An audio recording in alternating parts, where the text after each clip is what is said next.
Like کریں، subscribe کریں، bell icon کو دبائیں تاکہ ہماری ویڈیو سب سے پہلے آپ کے پاس پہنچ سکے۔ سادات کرام، اہل بیت اطہار جب دربار یزید میں اور دمشق کے دربار میں پہنچے تو پھر انہیں قید کر لیا گیا، اور قید کرنے کے بعد جب وہ قید میں تھے تو دھیرے دھیرے یہ بات لوگوں کے علم میں آئی، لوگوں کو دھیرے دھیرے یہ پتہ چلا کہ امام پاک کو تو شہید کر ہی دیا، یہ بات اب پتہ چل گئی تھی، لیکن جو ان کی شہزادیاں ہیں، ان کی بہنیں ہیں، ان کی بیٹیاں ہیں، ان کی بیویاں ہیں، ان کے چھوٹے چھوٹے بچے ہیں، انہیں قید میں ڈال دیا گیا، اور قید خانہ بھی وہ آج کل کے جیلوں کی طرح نہیں۔ جو لوگ اس وقت کی جیلوں میں جا کر آئے ہیں وہ بتاتے ہیں کہ وہاں بہرحال کچھ سہولتیں آج ہو گئی، اور دنیا میں ایسی تنظیمیں ہیں جو قیدیوں کے حقوق کے حوالے سے بات کرتی ہے، ہیومن رائٹس کے متعلق بات ہوتی ہے تو اس میں قیدیوں کے حقوق بھی آتے ہیں، انسانی حقوق میں۔ تو ظلم تو قیدیوں پر اب بھی ہوتا ہے، لیکن جب بادشاہت کا دور تھا اور وہ بھی یزید جیسا ظالم و جابر، انتہائی پلید انسان، تو وہ جو تاریکی کا اور اندھیرے کا جو قید خانہ تھا آپ اندازہ کر سکتے، اس میں چھوٹے چھوٹے بچے۔ تو جب یہ بات پھیلنے لگی تو اس میں یہ ہوا کہ یزید کو یوں محسوس ہوا کہ کہیں ایسا نہ ہو کہ بنی بنائی بات بگڑ جائے اور حکومت کا تختہ پلٹ جائے، کیونکہ لوگوں میں یزید کے خلاف نفرت کی آگ اب بھڑکتی جا رہی تھی اور حالات بدلتے جا رہے تھے۔ ایک دن یزید نے نصف رات گزرنے کے بعد کسی کے آہیں بھرنے کی آواز سنی، اور کسی کے چیخنے چلانے اور رونے کی آواز سنی کہ کوئی رونے والا بہت آہو فغاں کر کے رات کی آخری پہر میں نصف شب گزرنے کے بعد گریہ وزاری کر رہا ہے۔ تو اس نے کہا ذرا معلوم کرو کہ کون ہے۔ تو جب معلوم کیا گیا تو سیدہ زینب تھی جو اپنے بھائی کی شہادت کو یاد کر کے رو رہی تھی۔ اس کو خیال آیا کہ یہ آہو فغاں کہیں اس کے تخت کو تباہ و برباد نہ کر دے، تو پھر اس نے حضرت سیدنا امام زین العابدین کو صبح کو بلایا اور اس نے کہا کہ بہت برا ہوا جو ہوا اچھا نہیں ہوا، اور جن لوگوں نے آپ لوگوں کے ساتھ ایسا کیا میں ان پہ لعنت کرتا ہوں، یہ اس کا مکر تھا، یہاں لوگ دھوکہ کھاتے ہیں۔ اگر وہ قتل امام حسین کو برا جانتا تھا تو پھر انہیں قید میں رکھنے کی کیا ضرورت تھی؟ اور بھی جو سب آپ سن چکے ہیں، میں نے تو اختصاری سے کام لیا اور اختصاری سے کام آج بھی لینا ہے، کیونکہ وقت پہ اجتماع ختم بھی ہونا ہے انشاءاللہ۔ صرف یہ کہ ان کڑیوں سے آپ کا ذہن جوڑنا چاہتا ہوں تاکہ یہ قافلہ پلٹنے کے اسباب کیا بنے، کیونکہ یہ تو تھے قید میں، تو اسباب کیا بنے پلٹنے کے۔ تو اس نے امام سے بات کی، امام زین العابدین سے بات کی کہ برا ہوا آپ لوگوں کے ساتھ۔ تو امام زین العابدین نے فرمایا کہ اب کیا چاہتے ہو؟ تو یزید نے کہا کہ آپ جو کہیں گے میں وہی کروں گا، آپ جو چاہتے ہیں وہی میں چاہتا ہوں۔ امام نے فرمایا کہ مجھے تم سے امید نہیں ہے کہ اگر میں تمہیں کوئی بات کہوں تو تم میری بات مانو۔ تو اس نے کہا کہ میں آپ کو یقین دلاتا ہوں کہ آپ جو کہیں گے میں ماننے کے لیے تیار ہوں۔ تو امام نے فرمایا کہ میری کچھ شرطیں ہیں۔ میری پہلی شرط یہ ہے کہ جو میرے باپ امام حسین کا قاتل ہے، 72 لوگ شہید ہوئے وہاں، لیکن میرا مطالبہ پہلا یہ ہے کہ جو میرے باپ کا قاتل ہے اس کو آپ میرے حوالے کریں. پہلی شرط یہ ہے. جب آپ میرے باپ کے قاتل کو میرے حوالے کریں گے تو از روئے شرع شریعت مطہرہ کے حکم کے مطابق میں اس سے بدلہ لوں گا, اسے قتل کروں گا. دوسری شرط میری یہ ہے کہ کل کا آنے والا دن جمعۃ المبارکہ کا دن ہے,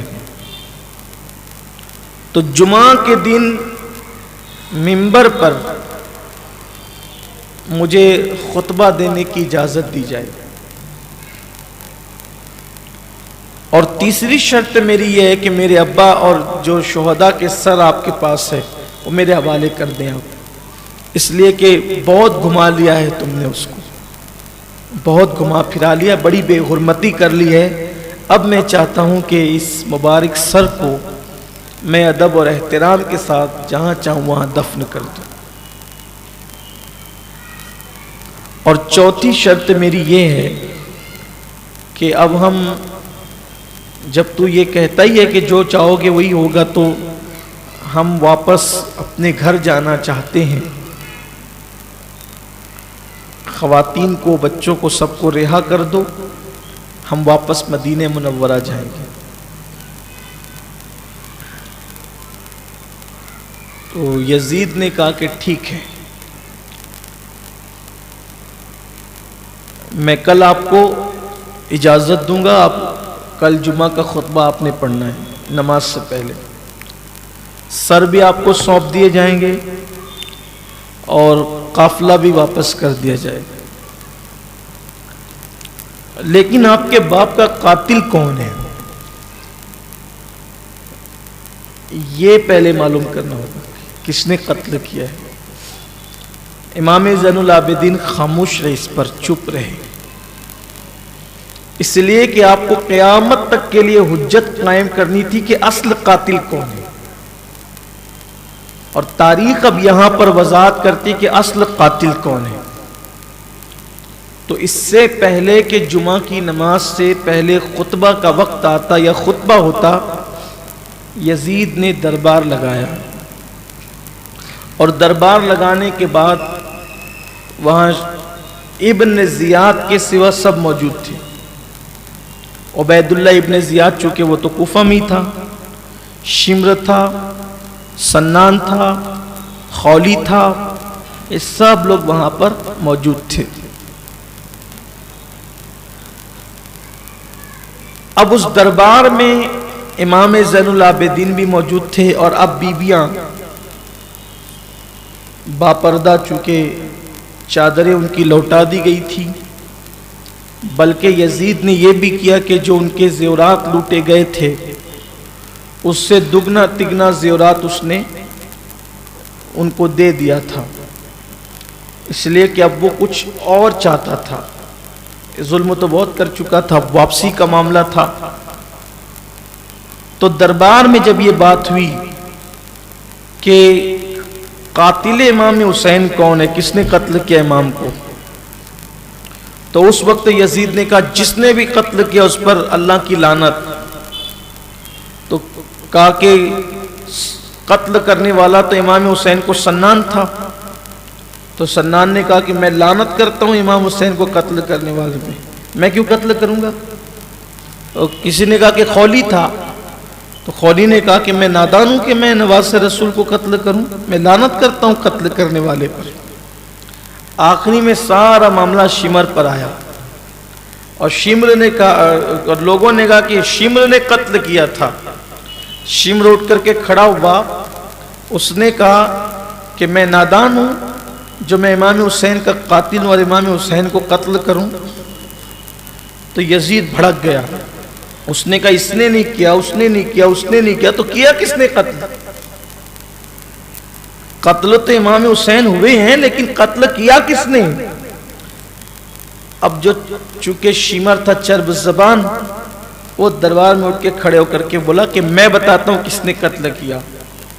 کہا کہ جس نے فوج بھیجی, جس نے دولت دی, جس نے مال دیا, جس نے لوگوں کو اکسایا,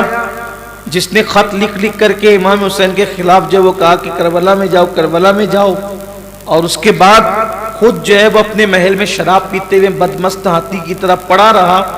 اور اب کہتا ہے کہ کون قاتل ہے اور کون قاتل ہے، تو جس نے یہ سب کیا وہی قاتل حسین ہے، اصل قاتل حسین وہی ہے اور اسی کو دینا چاہیے۔ یہ سننے کے بعد جو ہے وہ یزید شرمندہ تو ہوا، اس لیے کہ اصل معاملہ شمر نے یہ بات بیان کی، تو اس وقت وہ شمر پہ بھڑکا بھی، کہا کہ اب تو ہم پر یہی آئے گا، اور پھر اس کے بعد یزید نے بھی کہا کہ تم لوگ سب نکل جاؤ میرے دربار سے۔ تو شمر نے نکلتے ہوئے یہ کہا کہ اب تو یہی کہے گا نا کہ تم چلے جاؤ، کیونکہ تو نے تو ہم سے کام کروا لیا، تیرا کام ہی ختم ہو گیا۔ یعنی یہ بات ہوئی،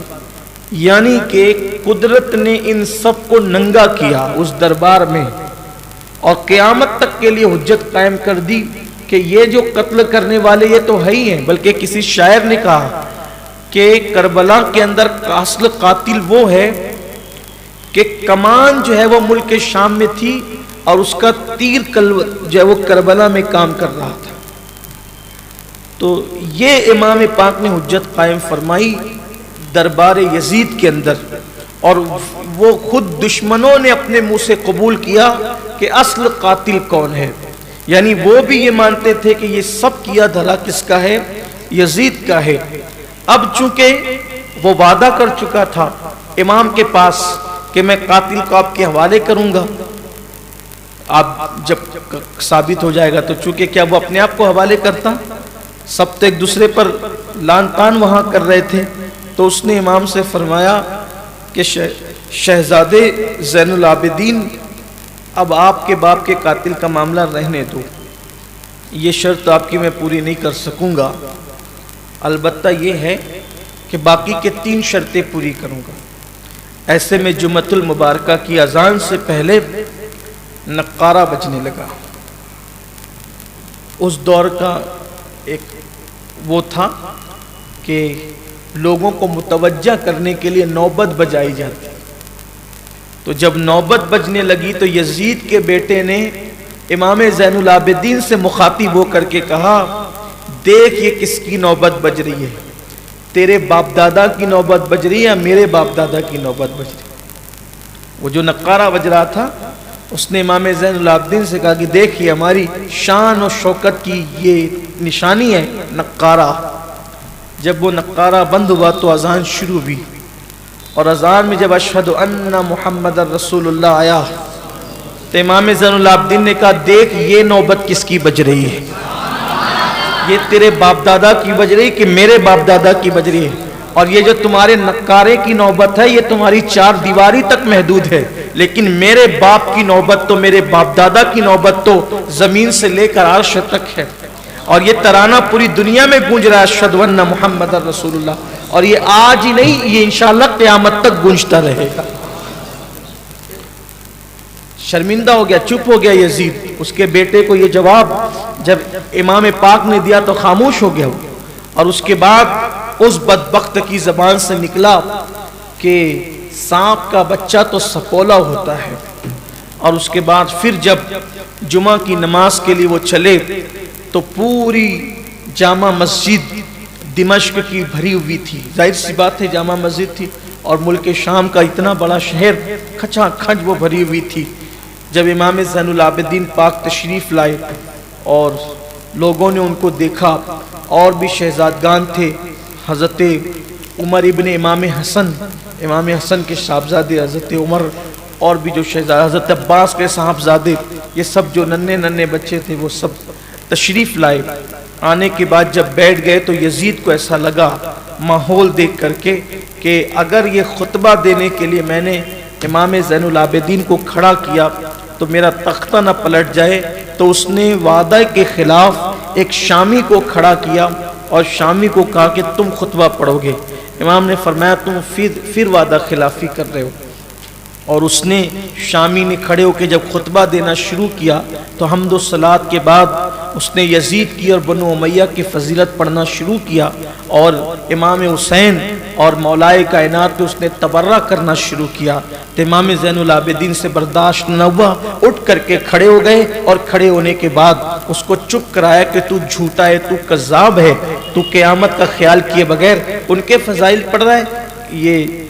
ان لوگوں کے فاسق و فاجر لوگوں کے فضائل پڑھ رہا ہے اور اہل بیت اطہار پہ تو تبرہ کرتا ہے۔ بالآخر جب یہ منظر دیکھا کہ امام زین العابدین کھڑے ہو گئے تو شامیوں نے کہا کہ اب ہم نے کسی شامی سے خطبہ نہیں سننا، جو خطبہ دینے کا اصل حقدار ہے نبی کا بیٹا، ہمیں آج خطبہ انہی سے سننا ہے، آج ان کی موجودگی میں کوئی خطبہ نہیں دے گا، خطبہ یہ دیں گے۔ اور اس طرح سے آواز بلند ہونے لگی، امام زین العابدین کو منبر سونپا جائے، زین العابدین کو منبر سونپا جائے۔ بالآخر یزید نے اپنے مشیروں سے مشورہ کیا تو کہا کہ یہ چھوٹا سا بچہ ہے، یہ کیا خطبہ دے گا، یہ سوائے واعظ و نصیحت کے بعد کیا کرے گا، سونپ دو اس کو منبر۔ پھر وہ خطیب نیچے آیا، امام زین العابدین اوپر کھڑے ہوئے اور کھڑے ہونے کے بعد آپ نے خطبہ دیا۔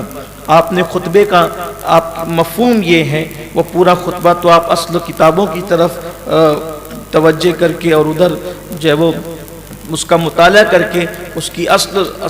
لذت اور اس کا لطف حاصل کر سکتے ہیں، لیکن بطور مفہوم جو ہے امام زین العابدین نے جو خطبہ دیا اس کا مفہوم یہ ہے، امام نے حمد پڑھی، اللہ کی تعریف کی، اور تعریف کے بعد حضور اکرم صلی اللہ علیہ وآلہ وسلم پر درود پڑھا، اور درود پڑھنے کے بعد فرمایا اس کے بعد اے لوگو یہ تمہیں میں نصیحت کرنا چاہتا ہوں کہ یہ دنیا فنا ہونے والی ہے، یہ فانی دنیا ہے اور یہ دنیا ایک دن ختم ہو جائے گی۔ لوگوں جو دنیا سے دل لگاتے ہیں وہ یاد رکھ لیں کہ قیمتی مکانات، قیمتی لباس،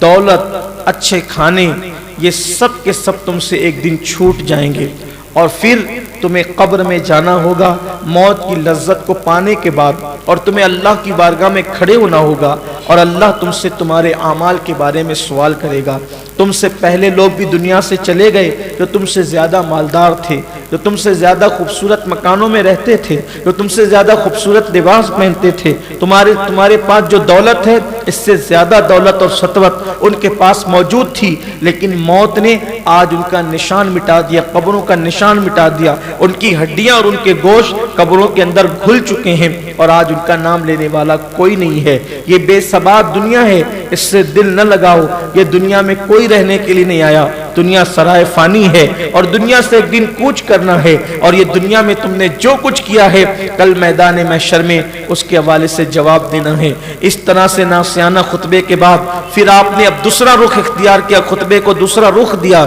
فرمایا جو مجھے جانتا ہے وہ جانتا ہی ہے، جو مجھے پہچانتا ہے وہ پہچانتا ہی ہے، اور جو مجھے نہیں جانتا، جو مجھے نہیں پہچانتا، وہ آج مجھے پہچان لے کہ میں علی ابن حسین ابن علی ہوں، میں حسین ابن علی کا بیٹا ہوں اور میرا نام بھی علی ہے۔ پھر فرمایا کہ ہم وہ لوگ ہیں جن کی شان میں اللہ نے قرآن میں آیت تطہیر نازل فرمائی ہے، فرمایا ہم اولاد ہے خاتم النبیین کی، قائد المرسلین کی، طٰہٰ و یاسین کی، اس کی اولاد ہے جس پر سورۃ البقرہ نازل ہوئی، اس کی اولاد ہے جس پر قرآن مقدس نازل ہوا۔ ہم ہی منا مزدلفہ اور عرفات کے شہزادے ہیں، ہم ہی ملتزم اور مقام ابراہیم اور صفا مروہ کے شہزادے ہیں، ہم ہی چائے زمزم کے شہزادے ہیں۔ یہ عرب کی خاص بولی تھی، اس لہجے کے اندر جو ہے اہل عرب کلام کیا کرتے تھے، یعنی اپنے آپ کو شہروں سے اور شان والی چیزوں سے منسوب کر کے جس علاقے کے وہ ہوتے تھے وہ بیان کرتے تھے۔ فرمایا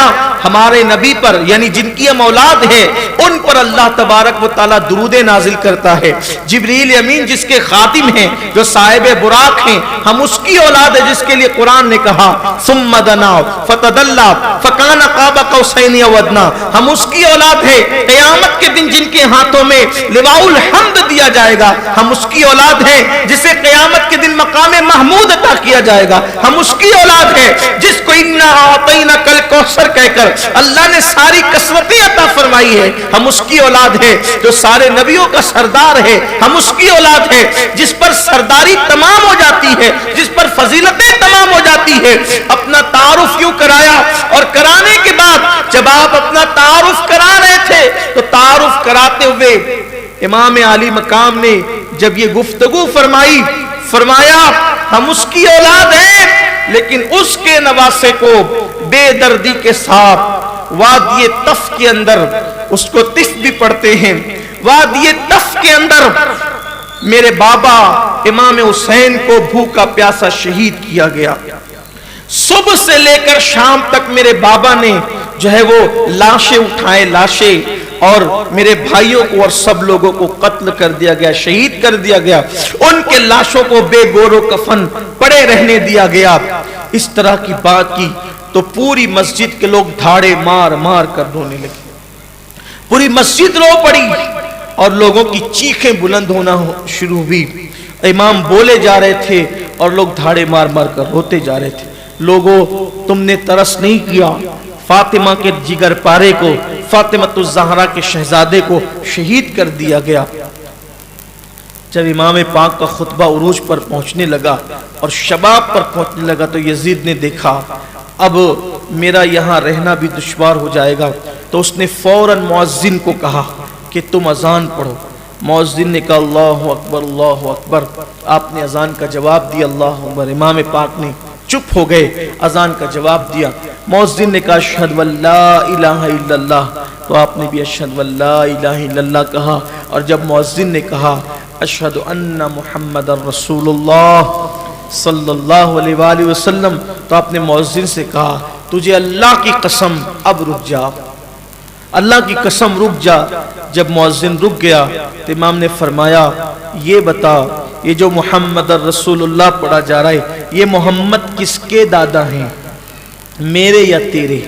اگر تو کہے گا کہ تیرے تو تو جھوٹ بولتا ہے، اور اگر تو کہے گا کہ میرے تو سچ بولتا ہے، بتا کس کے دادا ہیں؟ تو اس نے کہا آپ ہی کے دادا، آپ ہی کے نانا ہیں محمد الرسول اللہ۔ تو پھر فرمایا جب تو جانتا ہے کہ وہ میرے نانا ہے اور نبیوں کے سردار ہے تو بتا جس حسین کو وہ میرے نانا کندھوں پہ اٹھاتے تھے اور ان کی بوسہ گاہ حسین کی پیشانی تھی، تو تم نے ان لوگوں کے ساتھ کیا سلوک کیا، کیسے قتل کیا؟ وہاں پر بھی جو ہے لوگوں کی چیخ بلند ہوئی، یزید جواب نہیں دے سکا۔ یہ اس دن کی تاریخ ہے کہ وقت کا حکمراں جس کی حکومت تھی وہ جامع مسجد میں نماز جمعہ کے لیے رک نہیں سکا اور وہ مسجد چھوڑ کر کے چلا گیا، اس کو مسجد چھوڑ کر کے جانا پڑا۔ کمنٹ شیئر ضرور کریے۔